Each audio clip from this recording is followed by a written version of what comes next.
ଦିନେ ସ୍ୱର୍ଗପୁରରୁ ଶ୍ରୀ ଗଣେଶ ପୂଜା ଦେଖିବା ପାଇଁ ମର୍ତ୍ତ୍ୟମଣ୍ଡଳରୁ ଧରାପୃଷ୍ଠକୁ ଓହ୍ଲେଇ ଆସିଲେ।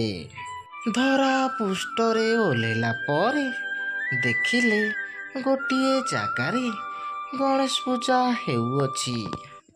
ସେଇ ପୂଜା ମଣ୍ଡପ ଉପରେ ଅନେକ ଯୁବକମାନେ ମଦ ପିଇ ନାଚୁଛନ୍ତି।